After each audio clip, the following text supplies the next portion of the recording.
So guess what I just did? I don't know. I canceled my movie pass. I laugh because #MoviePass fail. Oh my God.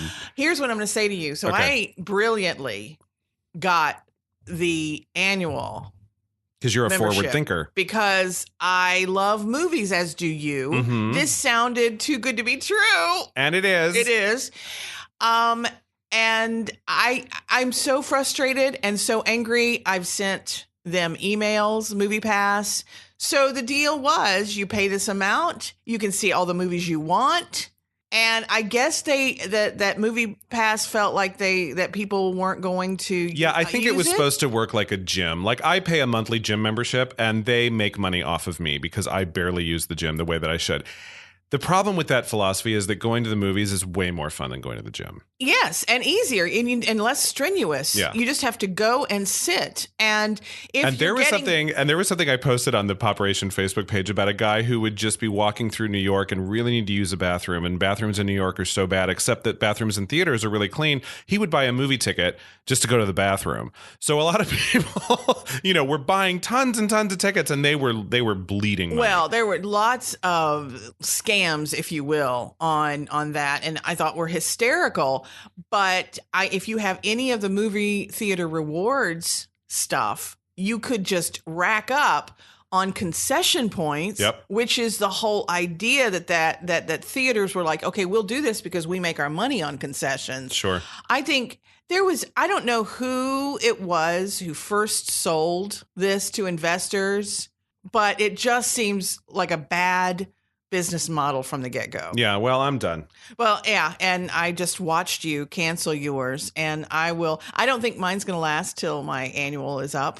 I don't think MoviePass is going to last. I think it's going to go down, so I got to take advantage of it. Well, you got three free movies a month until that happens, Yeah, so enjoy. #MoviePass fail.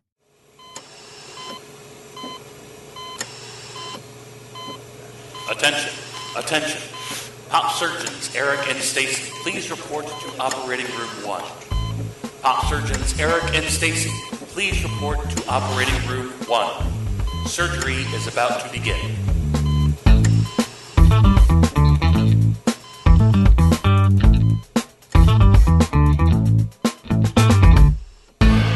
This is Popration. I am Eric. I am Stacey. And we are joined today by someone, regular listeners of this show probably think we made Sidney up because we talk about him all the time. And he's this larger than life character from my life and recently yours, because now he does both of our hair. Mm-hmm. And he is a super fan of August Osage County. So welcome to Popration, John Sidney Fazzackerly. Eat the fish, bitch. Eat it. Eat it, you fucker. So I don't have anything to say. Yeah. Hi. So we're talking today about a favorite movie of Sidney, August Osage County, which he's channeling at the moment. The climactic scene of this film features the iconic line, "Eat the fish, bitch." It's one of the reasons why we enjoy it. Eat it, you fucker. So I just want to put in my disclaimer, which is why I probably won't be a lot in this conversation, is because I don't like the movie. But we want to hear from you about that because while Yes. Sidney and I are super fans and you are outnumbered in this room, you're not necessarily all that outnumbered in the general zeitgeist. I looked this up on Rotten Tomatoes last night and it only got like a 65%. And a lot of reviews were quite negative. And honestly, I read some of the negative reviews last night when I got home and I was like, for me, I was like, are you watching the same movie? It didn't, to me, they just seemed really off.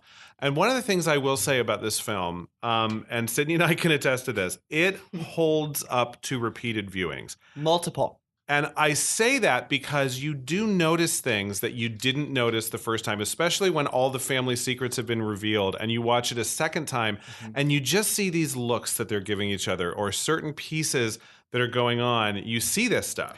Even last night when we were doing our homework and we watched the movie for like the bajillionth time, we had how many, three 3 like new epiphanies where we're like, oh my God, there's like a whole, the shot with the ring and just all these little, you know. Yeah. There's a moment epiphanies where that you see. there's hidden gems. There's a scene where Meryl Streep is telling a story from her past, says something to her daughter, Julia Roberts, and says, well, you're like me in that way. And then the next scene, the next morning, begins with a shot of Julia Roberts, and her wedding ring is prominently featured in this shot. And not to get into all the reasons why, or we'll be here till the sun goes down, but that's important and really important. So really well directed. A lot of little subtle things that you don't catch the first time you're going to see. So we might as well start and tell about where this thing came from. Yeah. Okay. So this was, thank you, Stacey, for keeping us on track. What's it about? Well, first, let's start by saying this is a play by a man named Tracy Letts. You might recognize the Tracy Letts. He was the dad in Lady Bird. Did you see Lady Bird? Okay, so Lady Bird was this big, Greta Gerwig made her directorial debut, I think, and it was an Oscar darling of last year. I don't think it won much, but Tracy Letts played Saoirse Ronan's dad in this movie, and it was a lovely performance. He's an actor from the Steppenwolf Theater Company in Chicago, where he does a lot of work there. He did a production there of Who's Afraid of Virginia Woolf that came through D.C., and I actually saw him on stage in Virginia Woolf playing George.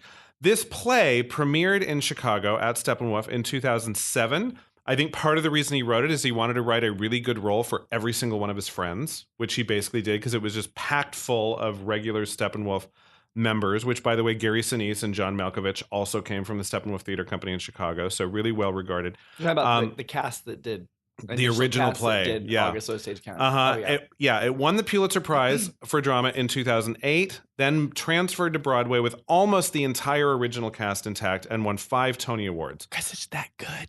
Because it's really good. Now, what's interesting about the play is that it breaks a lot of conventions for 21st century straight drama, which is it's 3 acts, which is almost unheard of. Today, most Broadway shows now have 1 intermission or 0 intermissions. They're these 90-minute straight through kind of things. This was a 3-act play with 2 intermissions and an enormous cast. This cast is so huge, and because of his original intent, full of great parts. So we're going to get into the cast of the movie. The movie was made in 2013, directed by a guy named John Wells. I had to look him up because I'd never heard of him. He's directed another movie called Burnt, with Bradley Cooper playing a chef. He did a lot of episodes of ER. He did quite a few episodes of this new series, Shameless. And he's got a shit ton of producing credits, but very rarely is he behind the camera, which I thought he did a great job directing this one. So the plot, in a nutshell, there are so many subplots, but in a very, very brief kind of nutshell, Dad disappears. Right. The family gathers. We find Dad's body, so there's a funeral, and immediately after the funeral, we discover that Mom's, once again, because she's habitual on this, a drug addict, and it's all about let's get Mom clean. It is family dysfunction at its finest. Right? Yes. So let's get what's more important about this rather than the plot, because the plot's just kind of the family has to get together. That's the plot, because then the fireworks start going off. So let's talk about who's in this family. Meryl Streep got an Oscar nomination for playing Violet, the mother. Vi. Worst mother ever. She's awful. She's so cruel to her kids. But because it's Meryl and because it's a good play, there's also a couple of moments where you go, oh, she also had a shitty life, and so this whole idea that monsters are not born, they are made. The late Sam Shepard makes a brief appearance at the very beginning of the movie as Beverly, who is actually a man, her husband, who is an award-winning poet. And one of the things that, about this is that, it's not, it all takes place in Oklahoma, but it's not who you would typically expect to see in a movie about Oklahoma. There's a lot of academics and this guy who made his name writing a volume of poetry back in the 60s. Well, they did that. One of the reasons why Tracy Letts wanted to make this movie is because he said that he was tired of seeing his state represented in this kind of, hillbilly backwoods kind of way, and he wanted to show that there was other people out there besides what the stereotypical Oklahoman. Yeah, so I thought that was kind of neat. but this does have hillbillies in it. Well, It is Oklahoma. It is Oklahoma, but it's not. It doesn't take place on a ranch. They're not all. It's a different kind of cast than I think you would expect to necessarily. And these people are screwed up. I will tell you what this kind of reminded me as far as atmosphere, not the family stuff per se, but the atmosphere of where they were was Giant. If you ever see that with Rock Hudson and Elizabeth Taylor, that was about Texas, obviously, but when you looked out, it was desert and desolate and just it was a lot. Yeah. Well, one of the lines that I really love is Julia Roberts, who we're just about to get to. Yes. Her husband refers to this as the Midwest, and she said, "This is not the Midwest. This is the Plains." And she says, "It's a spiritual affliction like the blues." Such great dialogue in this thing. Anyway, Julia Roberts plays the eldest of their 3 daughters, Vi and Beverly, Barb. And really, the movie, I think, at its core, even though it's this huge ensemble thing, is really about the relationship between Roberts and Streep's characters. It's the eldest daughter and the mom have a reckoning that needs to be had in this story. Ewan MacGregor, so beautiful, hot, plays Bill, her estranged husband. Abigail Breslin, probably best known for being the little girl who does the R-rated lip sync at the end of Little Miss Sunshine, is Jean, their teenage daughter, who is just perfectly 14 and everything that means. Julianne Nicholson is Ivy, the middle daughter, who's still single, who stuck around Oklahoma to take care of mom and dad, even though her 2 other sisters got the hell out. Poor Ivy. Juliette Lewis is Karen, the youngest daughter, who Juliette Lewis described her character as just being in a ton of denial. She is the personification of what it means to live in complete denial. She's super happy all the time, even though she's probably treated worse. When the 3 daughters get together, Vi saves most of her venom for poor Karen, and who just, responds with, Karen probably had a lot of Xanax at that. Maybe. Yeah. She got it from her mom. Dermot Mulroney is Steve, her sleazy fiance. And then Vi also has a sister. Margot Martindale plays Maddie Faye. The sister. I have a Margot Martindale story. I was in the Kennedy Center, and I was at the opening night for something. I got tickets because a friend of mine had tickets for something, and I was at this event. And Margot Martindale was there in the audience, and I walked up to her like I knew her because I was sure that I knew her. Like, I saw this face. I'm like, I know you. What do I know you from? But I didn't think I knew her from the movies. I thought I knew her from my life. So I walked up and I said, "Hi, we know each other." And she said, "We don't." And I said, "No, I'm sure we do. My name's Eric." And she's like, "We've never met." She was very clear on this point. No, I've seen you. No. You're there. No, you really haven't. You really have not. We don't know each other. Are you sure? She's very funny. And the next line was security. yeah, exactly. Skirty. And if it had been after my fascination with August Osage County, I would have known exactly who she was, and I probably would have looked up to her and said, "Maddie Faye," because that's what I would have done. She's also, if you don't know who Margot Martindale is from her name, she's a big deal on The Americans. If you watch that show, Kerry Russell, she was also wonderful in the guy from The Office who played Jim, hot guy, married to Emily Blunt. Just directed A Quiet Place. John Krasinski. His directorial debut is this movie called The Hollers, and Margot Martindale played his mom. And basically, that's a show about family comes together because mom has cancer. And he cast Margot Martindale because she's not your typical long-suffering cancer patient. She's got a lot more. She's like she's like the mom in every movie. And so except for The Americans, when she's a spy from the KGB, and she's awesome. She's so great. Chris Cooper, Academy Award winner Chris Cooper, is Charles, Maddie Faye's husband. Benedict Cumberbatch plays way against type in this as little Charles, their son, who might be a little touched. He's special. Not the brightest light on the Christmas tree.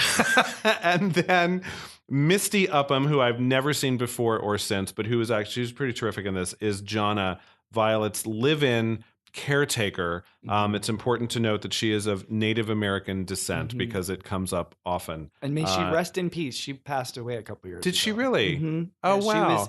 That was the one movie she was really famous for. And then she was from Seattle, from the Northwest. Wow. Yeah. Okay. So she and Sam Shepard have left us since this movie was made a short 3 years ago, 4 years ago, 5. Really? Time flies. 2013, it says. I watch it like 12 times a year, so it just seems like it's eternal for us. But great cast. So that's basically the story and the cast in a nutshell.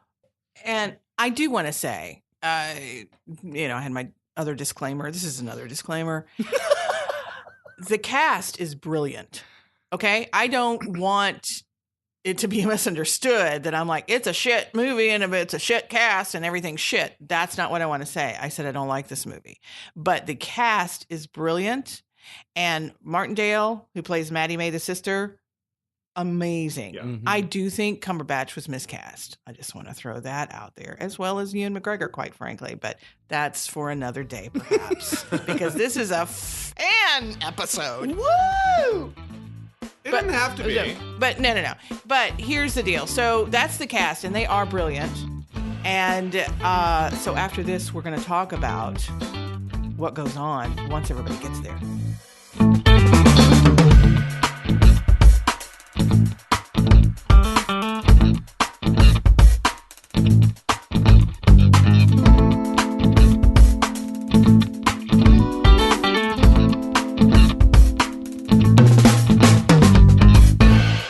And we are back. This is Popperation. We are joined. Break. It was, wasn't it? It's lasted forever. We are joined by my friend, our friend. My friend too. Yes, I introduced you, but he's been my friend for a long time. By the way, your perm and your color looks fabulous, Stacey. It looks amazing. Thank you. I have you to thank for that. Really? Yes. And now I will cede the floor to Eric.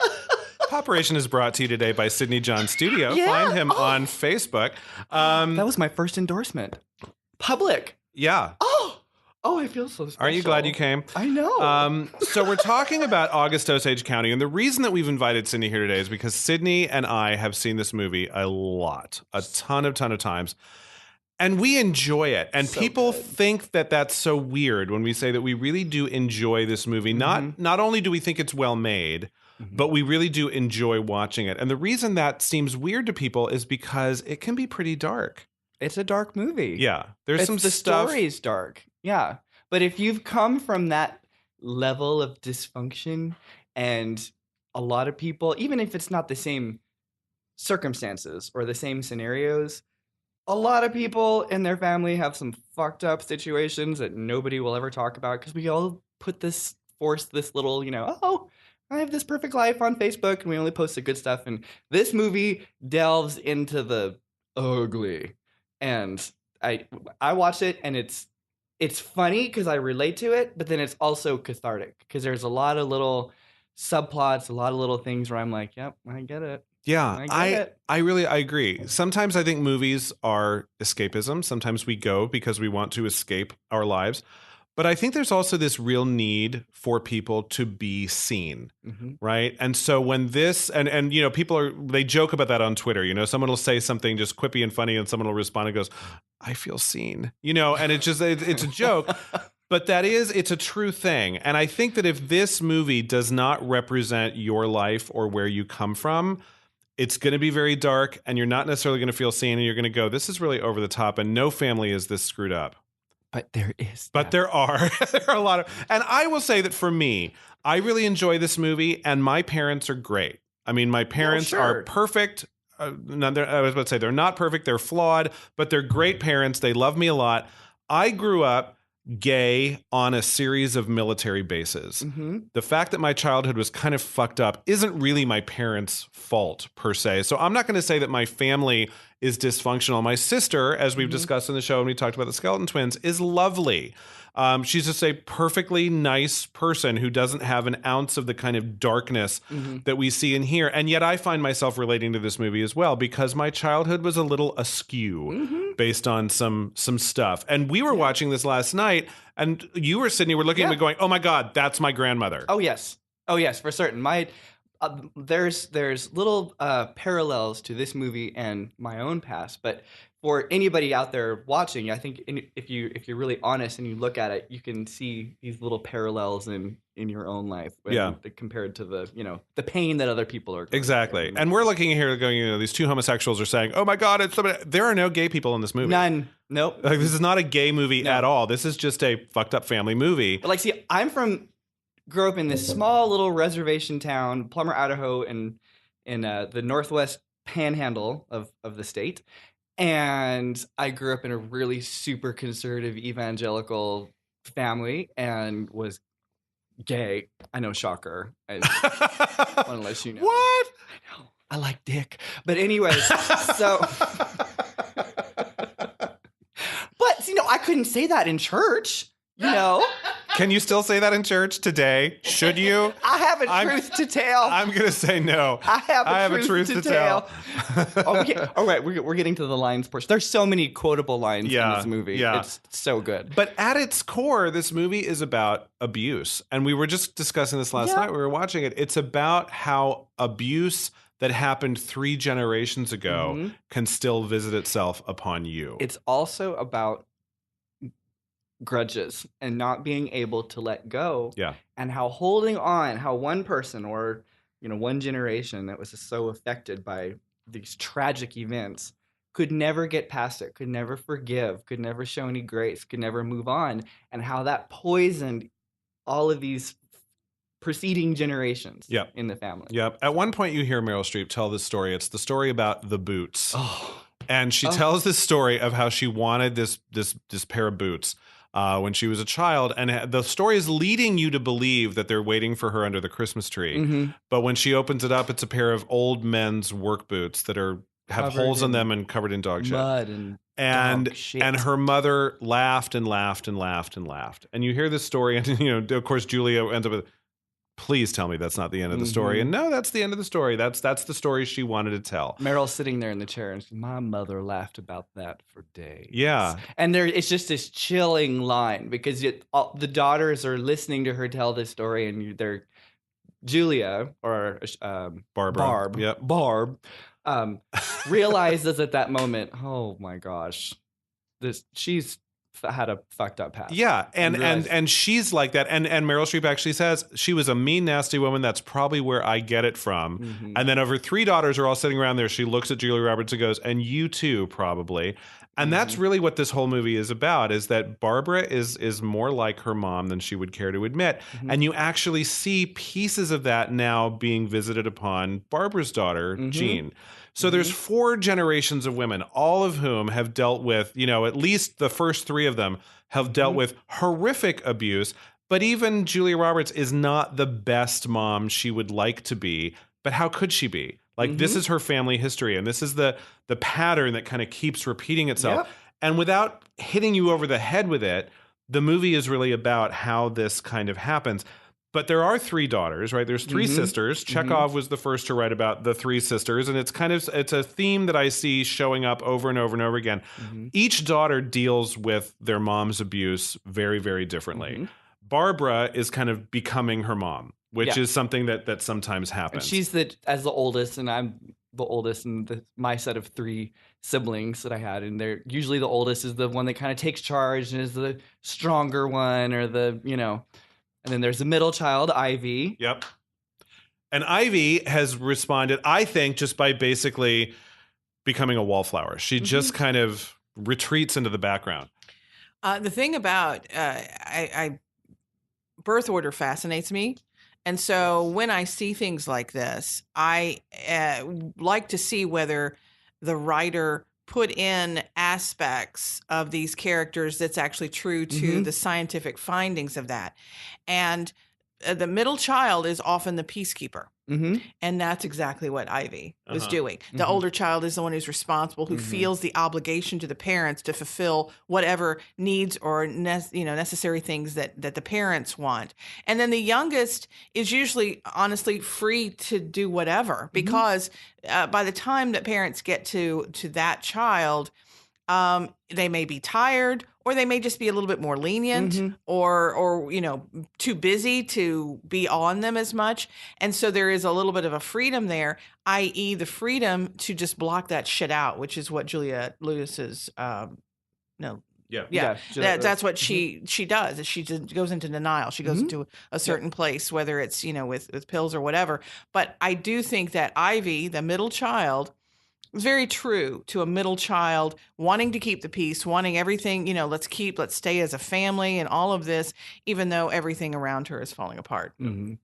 Now, what's interesting is that Ivy is the one that we do say the oldest generally feels the obligation. Well, the oldest in this case got out. Mm-hmm. She moved to Colorado. She's married to an academic.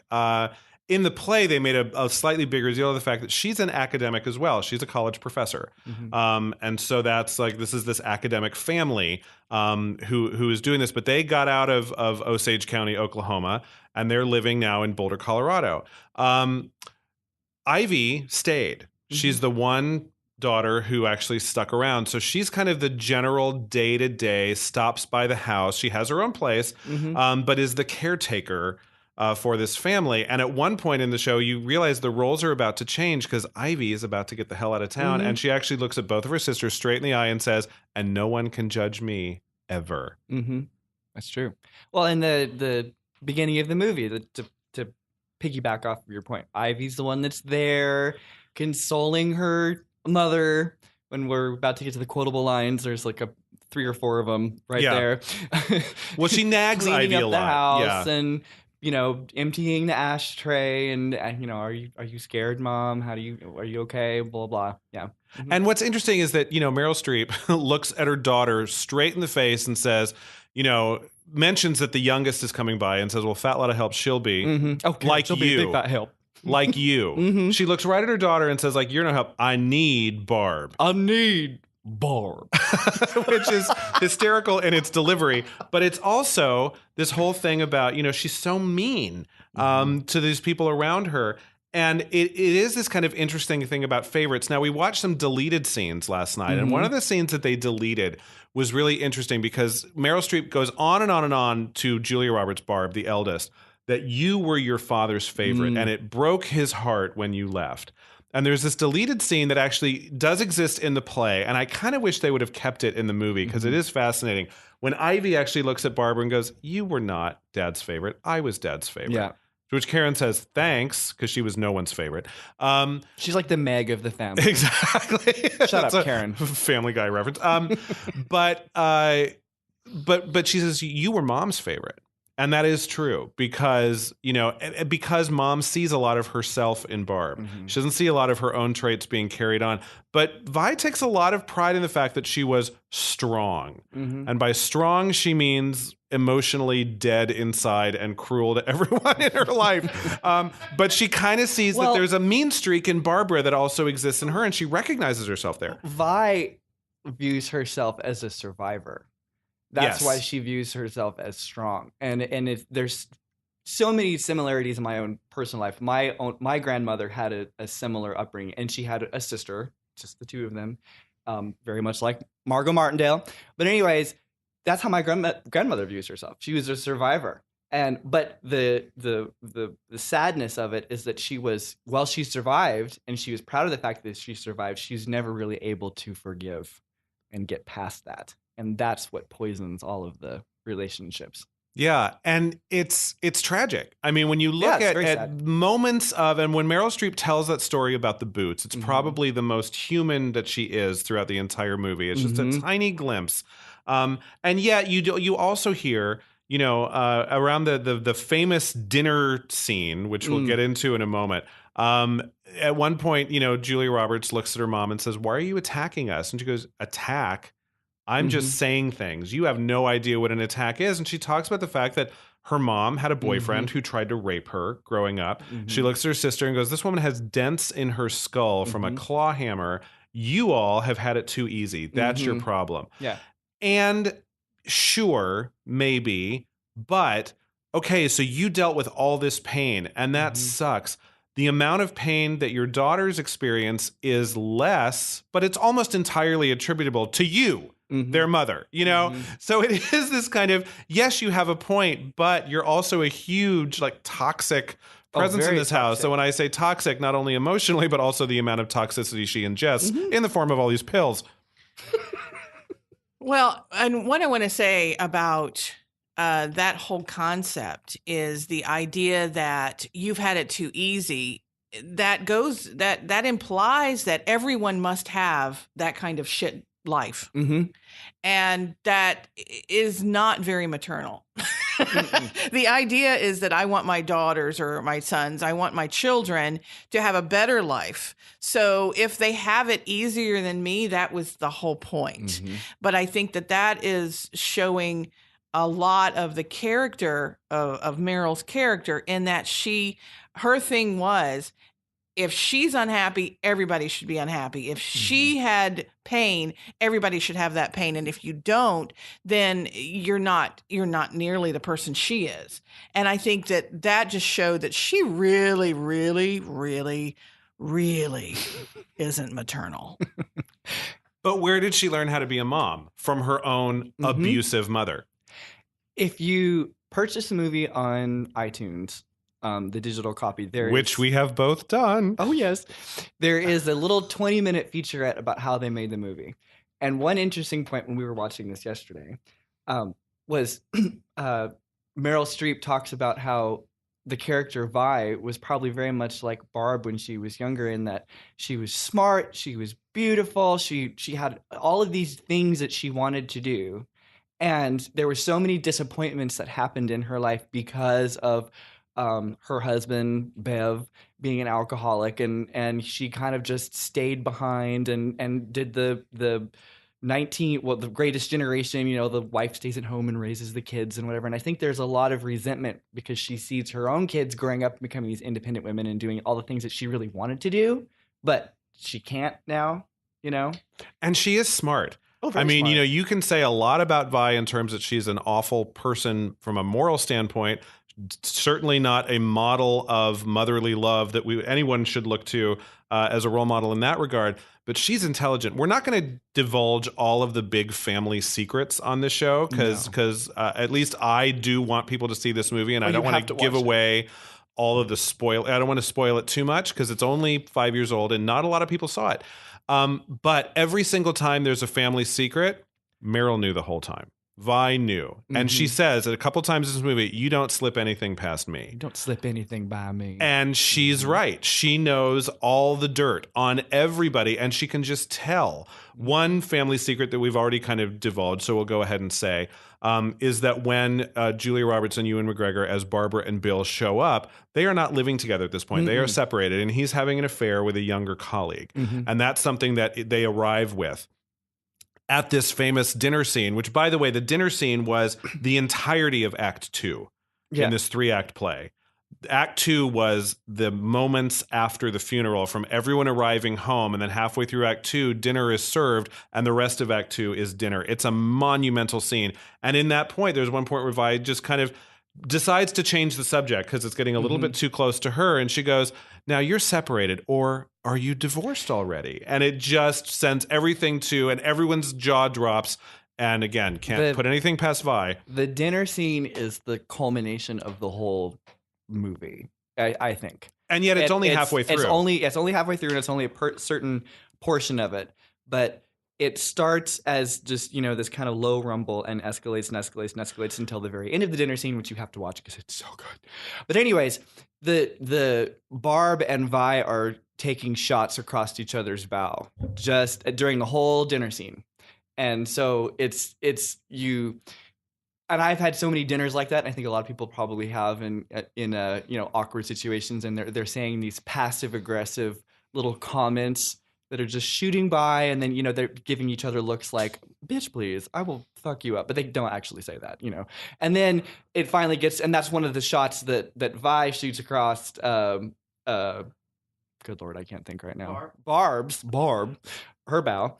And, how long you been separated, Bill? And it's, it's just, I don't know. Yeah, and then digs even further by saying, "Well, if there's a younger woman involved, this probably doesn't. The odds aren't good for you. Is there a younger woman? Is there a younger woman involved?" And it's like, please don't, because yes, there is. And then it's just like, boom, and all of this stuff. She's so mean, but fascinating. One of the things about watching these featurettes afterwards, it's so funny that this entire cast, all of whom they've got Oscars themselves, these people, and they've got lots of accolades and lots of things being thrown their way. They are in such awe of Meryl Streep. I mean, they all probably took this movie because Meryl got the job, and they all went, yes, I will do anything to work with her. And I even said halfway through the movie, I said, I don't think Julia Roberts has ever been as happy as in her entire life as being able to act some of these scenes across a scene from Meryl. Well, as sad and dramatic as the movie is, and there's a lot of sadness and there's a lot of tragedy and ugliness, and we've made it sound pretty dark, and it is pretty dark. I mean, if I had never seen August Osage County and I was listening up until now, I'd be like, God damn, who would want to watch that movie? But and Stacey's having a look on her face that says, yeah, I agree. Yeah. But there is also some hilarious lines, and it's super funny, or at least in my opinion. I was saying last night, I said, I wish this movie is probably not ever going to enter kind of the gay pantheon. I hope it does. I think it will. It may be. I don't know. But like of the Mommy Dearest and All About Eve and Auntie Mame, where you can walk into any gay bar of men of a certain age. Mm-hmm. Let's be real. Mm-hmm. Or Mean Girls. If you walked into a younger gay crowd and started a line from Mean Girls, everyone could finish it. Mm-hmm. And I was saying last night, I would love for me to be able to walk into a gay bar anywhere and say, the only woman pretty enough to go without makeup was Elizabeth Taylor, and have the whole room answer, and she wore a ton. Because it's one of the just, it's funny. There's some, and the way that the nagging happens, and shoulders all slumped, your hair straight, not wearing any makeup, you look like a lesbian. It's just, it's mean, but it's also blunt in that way that there's a lot of humor there. And we actually have a theory about this movie, which we've kind of touched on a little bit, which the more fucked up your childhood was, the funnier this movie is. Oh my God, it is. Yes. Because if you had a fairly idyllic childhood, lots of good memories, Christmas dinners were not dramatic. Thanksgiving was something you actually looked forward to. This movie might seem a little foreign. Like, who are these awful, horrible people? But Tracy Letts actually said in one of these interviews that we watched last night, people have watched this play and now this movie and said, were you spying on my house? Like, that's my mother. And so it's actually not that crazy and over the top. There are people who are like this, and so many. And Meryl Streep and Julia Roberts. Meryl Streep has the over the top, a little bit campy, funny pieces, and Vi knows she's funny. Oh yeah. Julia Roberts has some of her throwaways are just great. At one point, Vi's just being awful again at the dinner table, and Julia just kind of looks off to the sky and goes, "Well, that's pleasant." In this way, it's just... Or the fight with Bill when they're out going to get more chairs to the dinner table because there's not enough seats, and they're fighting about their daughter and their whole situation. Yes. And Bill goes, "I have not forsook my responsibilities." And she answers, "It's forsaken." And he says in his very academic way, "Forsook is actually also an acceptable usage." Oh, forsook you and the horse you rode in on. Which is a great line. Forsook you and the horse you rode in on. That's awesome. And she's and the thing is, she doesn't play it for comedy because she's so mad. I mean, that's the thing about Julia Roberts is that usually it's the $1 million smile, and that's kind of where we know her from. In this performance, she is so angry, but sometimes in the midst of anger comes some really funny stuff. That's what makes all of the lines funny, is because none of the actors, none of those lines are being played for comedy. They're just being spoken. They're not trying to be humorous. It's just real. It's just a real family situation. And I don't know. When Julia Roberts is trying to come up with alternate names for talking about their mother's vagina, she knows she's being funny there. Mother's box. Mother's pussy. Mother's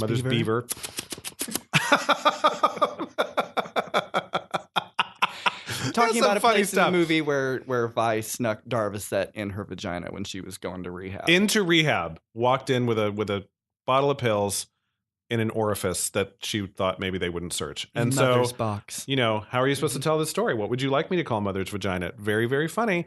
These are really smart people. And sometimes they know they're being funny, and sometimes they're just so angry stuff comes out. But if you've ever been there and if you've ever felt that kind of rage about your own family, it can be pretty funny. Can we talk about Margot Martindale's funny lines, because I think most of what she says is hilarious. Yes. Mm-hmm. So and the one that's not even all that funny but just makes us laugh every time is Feel My Back. Feel my back. When she's walking, she really wants her husband to know how much sweat is pouring down her back. In this movie, the setting is one where it's so hot, and they make that point over and over again. There's a lot of commentary about Julia Roberts tells a hysterical story about how her mother killed a bunch of parakeets growing up because the house was too hot for them to live. And she ends the story by mentioning these are tropical birds. They live in the tropics, but this house in the fucking tropics is too hot for these birds to survive. Mother doesn't believe in air conditioning, and it's 100 degrees outside in the Oklahoma plains and in August, hence the title.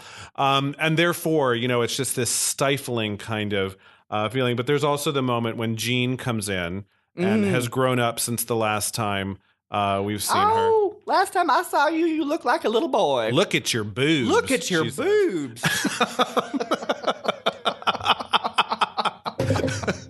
So Stacey's giving us a look. Clearly, there's a little bit of a divide in this room about our feeling about this movie, but just a ton of stuff. We watched little clips from the Broadway show last night. Broadway.com put together this reel of moments from August Osage County right after it won Best Play on stage. And so we were looking at this, and I'm sure it was great. Right. And I'm sure had the movie not existed and I'd gone to see the play, I would have really enjoyed it because everything that I love about it probably would have been there. But the comedy in the movie is much quieter. The delivery is completely different. Completely different because it's so conversational and so many things are just throwaways, which you wouldn't be able to throw them away on stage in the same way. Right. There was a movie that we actually didn't even hear we have to listen for it again the next time. But Maddie Faye in the Broadway reel, looks at her husband and says, "The situation is fraught." And it's this huge laugh line, and she has to wait for laughs. To kind of peak and end before she can go on with the next thing. We can tell the audience about that little part. Sure, yeah, but it's a kind of back and forth where Charles, her husband, asks the live-in caretaker for a beer, and Maddie Faye starts giving him shit. She's not a waitress. And what are you doing watching ball games and drinking beers? This is a horrible situation. What's going on around you? Yeah, the situation is fraught. And Charles just responds, "You are drinking straight whiskey." And Maddie Faye says, "I'm having a cocktail." And that's just so these people, but it's done in a way where it's thrown away. They're actually laughing at each other. It's a moment between the two of them where you kind of understand the dynamics of their marriage a little bit, combined with what we already know about Charles, because Meryl has already told us he smokes a lot of grass, and that's how he puts up with Maddie Faye. But those moments on stage were big. They were big laugh lines. They landed. There was a big response from the audience. There was this pause. It kind of had this thing of, in the movie, they're muted. Subtle. They're very subtle. But the comedy is certainly there if you're looking for it. On stage, it was billed as a comedy drama. When it was released as a movie, it was called a drama because the comedy is all still there. It's just much quieter. It's dialed way back because it's a lot more real, I think, in the movie. Yes. And I've never seen it on stage. I would like to. If a professional production comes along, I want to make sure that the entire cast is really good. So I'll wait for it to be, professionally staged before I'll trust the community theater down the street. I've done a lot of community theater. I love them. No harm, no foul, no shade. But I'm not sure that I would trust an average community theater to cast every single role with actors that are up to that particular challenge. But it's going to be different. And I suspect I'll like the movie better still. Yep. Well, because who can compete with Meryl? Well, it's hard to compete with Meryl. But also Margot Martindale and Juliette Lewis, who is fabulous in this movie.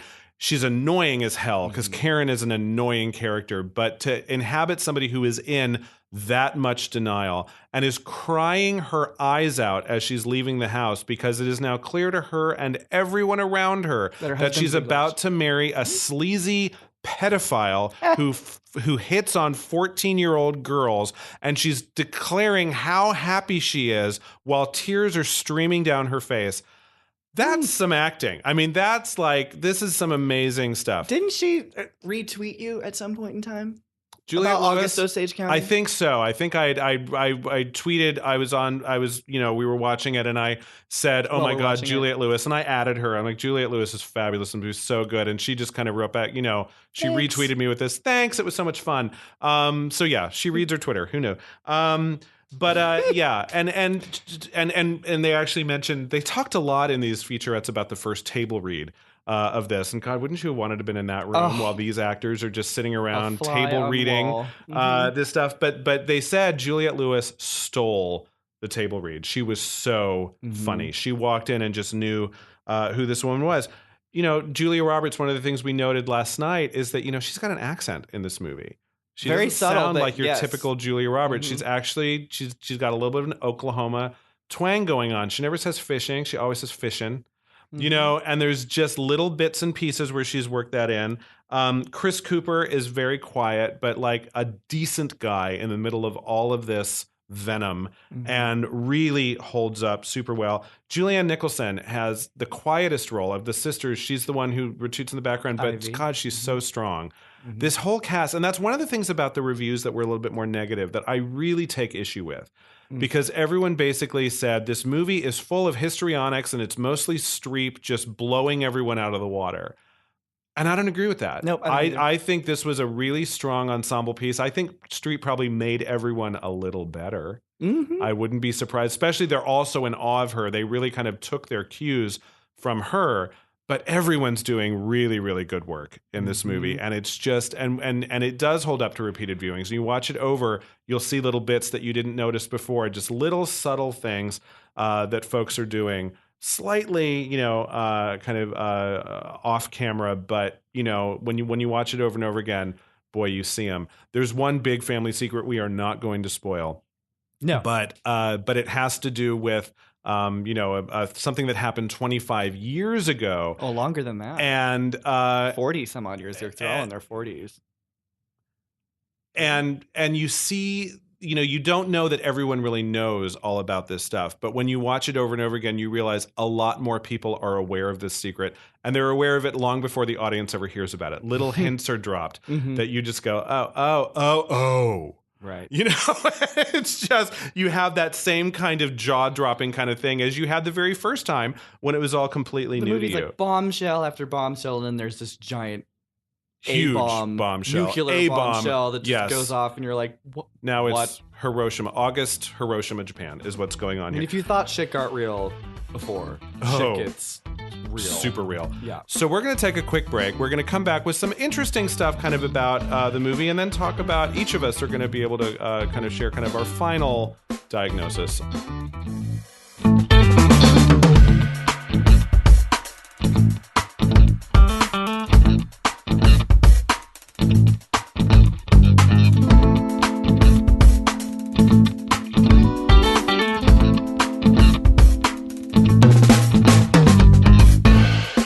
And we're back. This is Popperation. God, another long break. I know. I walked 4 miles. I went and had lunch. I went to the bathroom. Well, luckily you came back. Most people just keep Don't the come back. podcast running while they go to the bathroom, and they just come back and, oh, they still talking about that? Oh. Oh, we've been waiting. So, a couple things we wanted to mention, just interesting things about the film, a few fun facts, if you will. Fun fact. One is that, and Sidney, we and I saw this last night, was the living situation during Yes, filming. that was really cool. Okay, so they all went on site in Oklahoma, and they talk about this in a little featurette about making August Osage County, but they all lived in little duplex houses that were right next door to each other. and they were all the same, and they all kind of became this little family, which I think it shows in the acting. Is you get this vibe that they are all, family, and they would all each night, either Margot Martindale would cook, or Meryl would cook, or Julia would cook, and they would all have these big dinners around the table, and they just kind of became like this little, Oklahoma family, and I think it shows in the movie. Yeah, when Margot Martindale was talking about this, she said, typically at the end of the day on a set, you kind of wave goodbye and go, I bet their housing's better than mine. Oh well. And that was funny coming from Margot Martindale, because she plays so many of these great supporting kind of roles that, yeah, she probably does wave goodbye to a lot of A-list Hollywood stars who are being put up in this penthouse, and she's going back to her. But it was Meryl Streep's wish. She was kind of, made this very clear at the beginning. This was the living situation she wanted. Yes. And I think because she read the script and she understood, this is the vibe we're going to have to, kind of create. What Meryl wants, Meryl gets. And I will say, as somebody who used to do a lot of acting, not a lot of professional acting, but I was a theater major in school, so I acted in lots of Don't college be so productions. Modest, Eric. He's a very good actor, and thank you.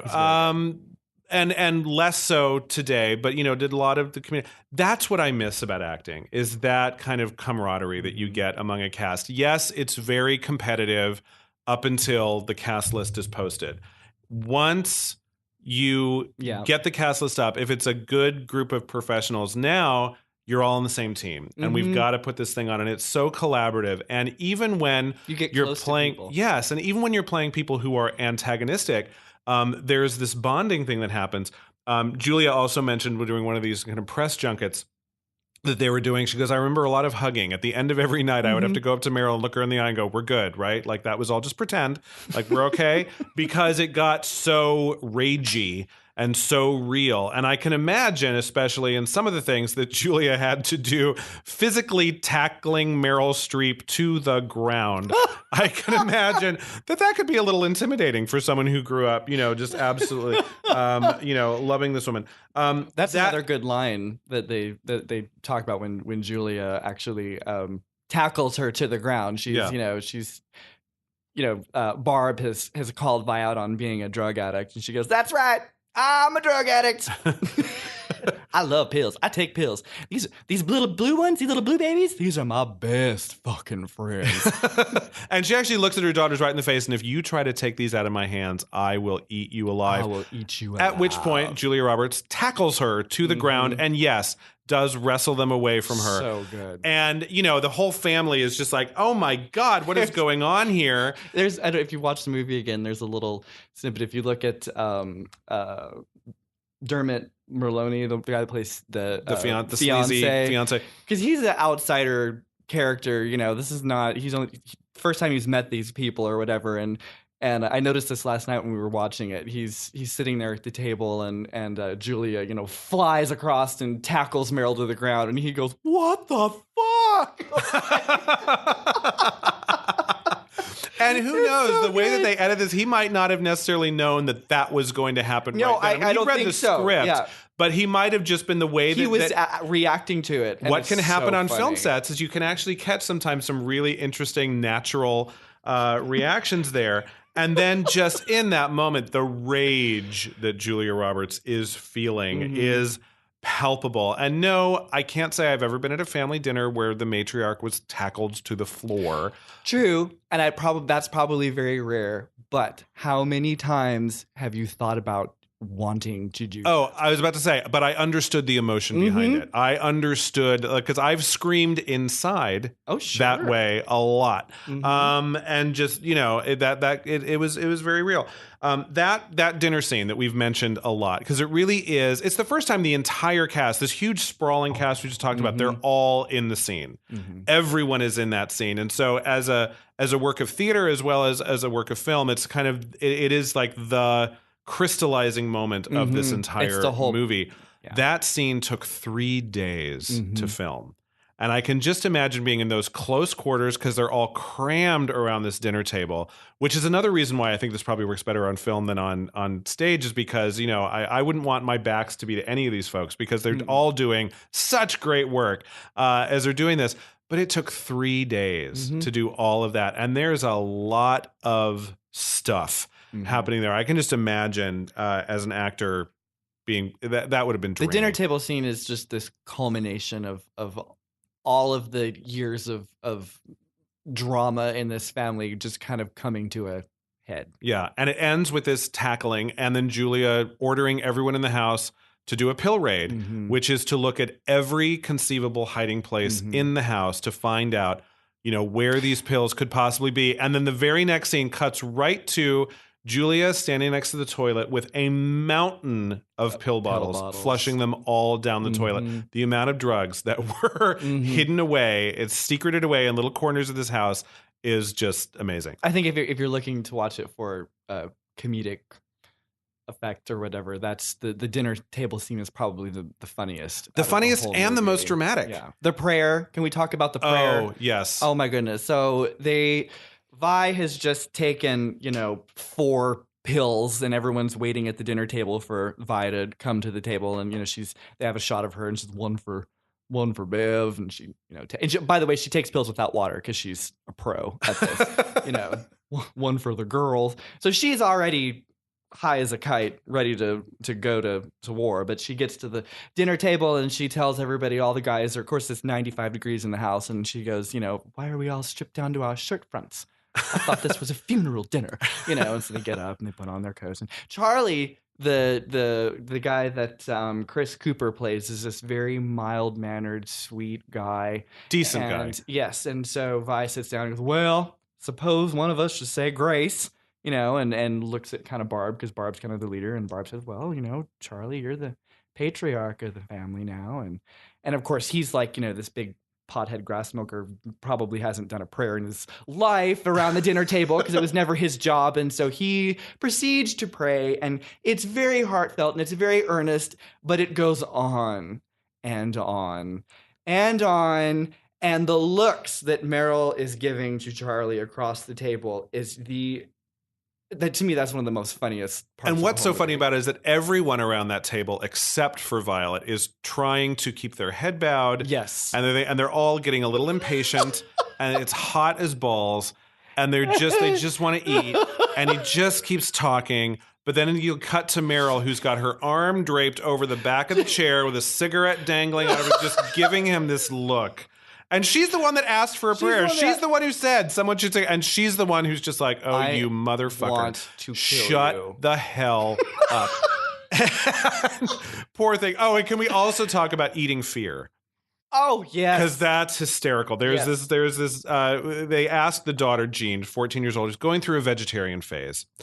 And you assume it's a phase because she's 14 and she's just perfectly 14 in all those ways.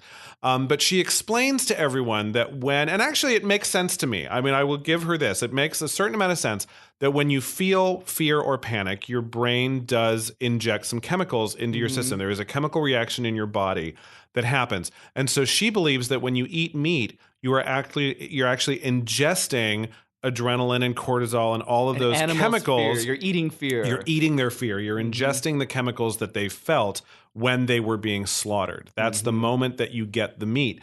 And so everyone hears that, and they're all kind of rolling their eyes because here's this girl from the city who doesn't get how Oklahoma is, and it's just not a meal if there's no meat in it. Charlie says, you mean I've been eating fear 3 times a day for 65 years? And then the conversation goes somewhere else. And then in a moment where a little levity is required, Chris Cooper acts like he's having a heart attack. And everyone is honestly like, oh my God, are you okay? He goes, just got a big shot of fear. Yeah. And everyone just, and I do feel bad for this 14-year-old girl. The entire family is just all laughing at her. And her parents are even joining in and ribbing her a little bit. And as Julia says, well, I do catch her eating a cheeseburger now and then.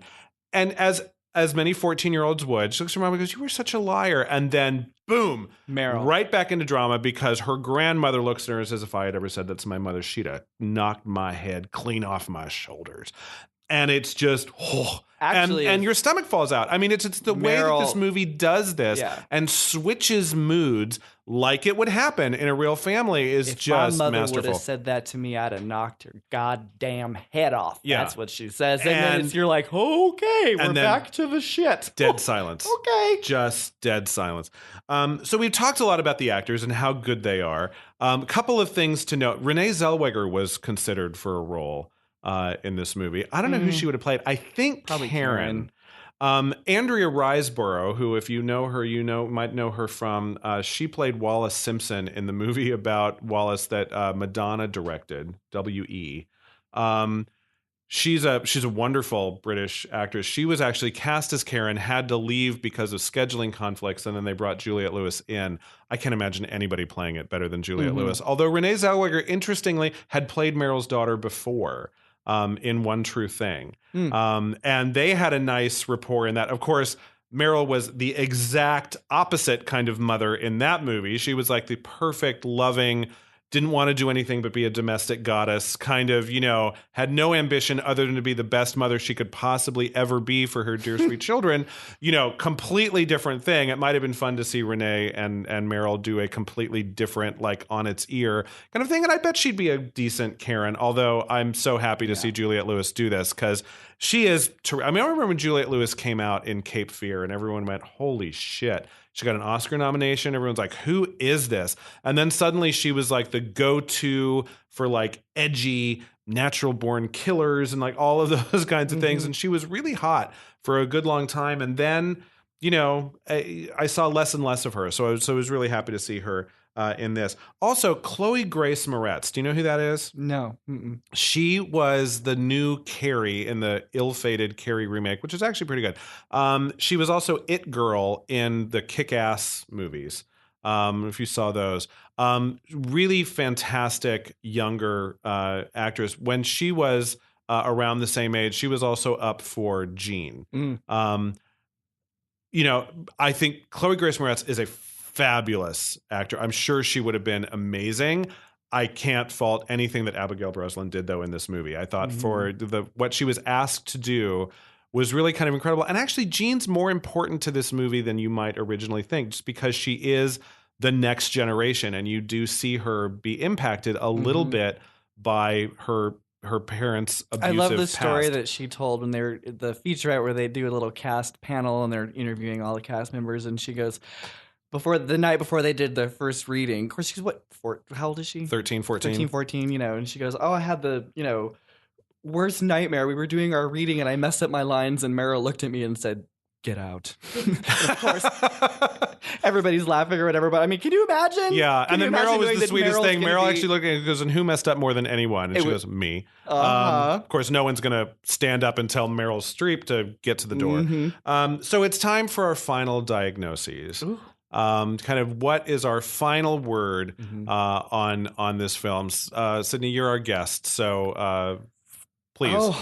Oh, okay. Well, I mean, the final diagnosis is that everybody should at least see this movie one time, and with the knowledge going into it that you're either, if you have any kind of dysfunction in your family, you'll probably relate to it. You'll either, one, love it and adore it and be super fans, or you'll be meh, take it or leave it, and you won't relate to it as much and it won't be all that great. But you have to watch it. It's just, if anything, just to see this ensemble of amazing actors all in one production. It's so good. To me, I watch it personally. I mean, I laugh at it, but it's also very cathartic because I relate so much to it. I relate to, just certain aspects of it. And so it's as fucked up as it may sound, that's my feel-good movie. Maybe this is why I need medication. I don't know. I should see a psychiatrist or whatnot. So yeah, I contributed a lot to this particular podcast, so I feel like it's amazing. I wish you'd just shut up, Tracy. Worthy. I know. You just called me Tracy. Called you Tracy. How did I say Tracy? Stacey. Oh, just say you did it on purpose. Yeah, it was funny. Okay, so my final diagnosis comes down to this: if I had issues because I didn't know who to root for, because I felt like all the characters they were so flawed that they were unlikable. That's how I felt on that. Mm-hmm. Having said that, I did have a lovely childhood. So that may be part of my problem, she said, and then thought, that's a weird thing to say.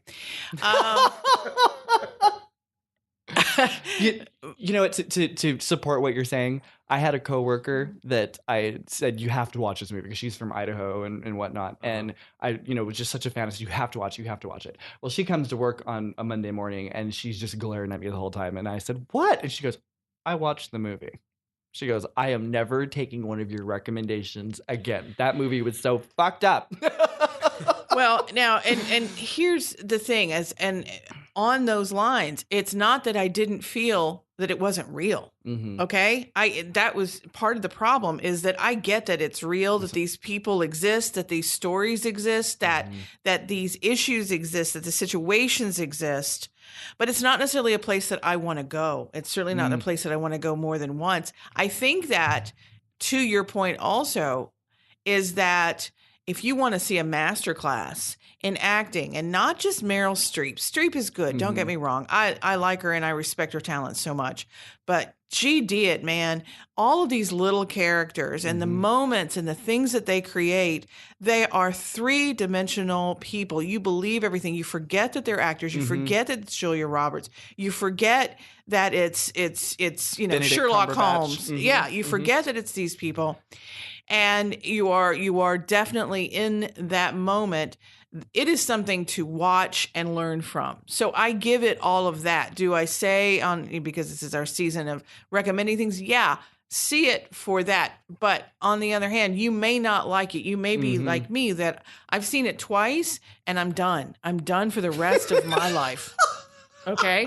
But that doesn't mean it wasn't worth seeing. And it doesn't mean that there aren't things about it that are really good. So that's how, again, we've talked about this in the past, I can compartmentalize. And that's where I put this one. This one goes right there next to Skeleton Twins. Can I just say, I think this is going to be the next gay community's Mommy Dearest. I just think it is. I think it's going to be. I be. hope so. I don't know if it's going to. I don't know. That would be lovely. Even 20-somethings know Yar and that Cherry Blanche. That's not Mommy Dearest, but I mean, it's one of those quotable lines from, because that movie is super Baby fucked Jane. up too. Baby Jane. That was a while ago. Yeah. And then of course, Mommy Dearest or whatever. Christina, bring me the axe. It's like, I think it's going to be another one of those. I hope so. I don't know that it ever penetrated that deeply into our. I said penetrated. I don't know that it ever really it dug in. I don't know that it had its moment. Again, 65% on Rotten Tomatoes. A lot of people don't agree with us. A lot of people don't think it was and I read a lot of reviews that really took the director to task, but if they had Rotten Tomatoes, so disagree with. If they had Rotten Tomatoes in the early 80s, do you honestly think that Mommy Dearest would have gotten? Oh no, Mommy Dearest would have gotten a 20. But exactly. But the point is that every gay in the world said to their friends, before this leaves the theater, you've got to go see it, because it was about Joan Crawford. That's what it had going for it in terms of the gay pantheon. My final diagnosis is I'm a super fan of this movie. I've seen it not once, but a number of times. And I we'll enjoy it every again. single time. I'll keep watching it. I actually do know who to root for in this movie. I was rooting for Barb the whole time. Julia Roberts' character, she's angry, but she comes by her anger righteously. She has reason to be angry, and she's trying. I think this movie, on a very subtle way, because it doesn't hit you over the head with it, which that's the other thing about these reviews that weren't very friendly. This movie was hitting you over the head, with stuff. What was happening also was this very subtle note underneath of, again, showing you, not telling you, of Barb really trying to wrestle with, who do I want to be? My marriage is falling apart. How much of that was my fault? My kid hates me. How much of that is my fault? I hate my mother. How much of that is my fault? And what am I going to take from this whole thing and try to be a better person and get my life back and hopefully break this cycle of abuse? And so that's who I was rooting for. Who would I want to, have a beer with? Not Vi, not Karen. Oh my God, I'd slap her to... Probably not even Maddie Faye. Although Maddie Faye, if she were a member of my family, I would enjoy her being in my family just so she could show up and we could all laugh about her when she leaves. I do shots with Maddie Faye. Maybe. Oh my God. Maybe. I feel her back all day long. But Barb and Ivy, I would be friends with. I mean, I really do see both of them as, they come from a damaged place, but so do a lot of us. And I would hang out with them. And they do carry me through this movie. You know who I'd be besties with? I'd be besties with Vi and Maddie Faye, because if I lived in Oklahoma, I would be doing roller sets on their hair every week, and they'd be sitting under the dryer, and we would just sit there and talk shit about everybody, and then I'd tease their hair to Jesus, and it would be, oh. That is true. I love big hair. That's I'm how sorry, you would. I want it to come back. I want the bouffant to come back. Bring it back. Sorry, that's a complete. And that's our final word. Bigger the hair, closer to God. Tease it to Jesus. You've been listening to Popperation with Eric and Stacey, the podcast that dissects popular culture one bloody organ at a time. Subscribe today on iTunes, Google Play, Stitcher, YouTube, and any other podcast listening site or app. Follow us on Twitter and Facebook at Popperation Room. Check out our website at popperationroom.com for all of the podcasts, our blog, swag, and games. Until next time, when we're back in the scrubs. Eat the fish, bitch.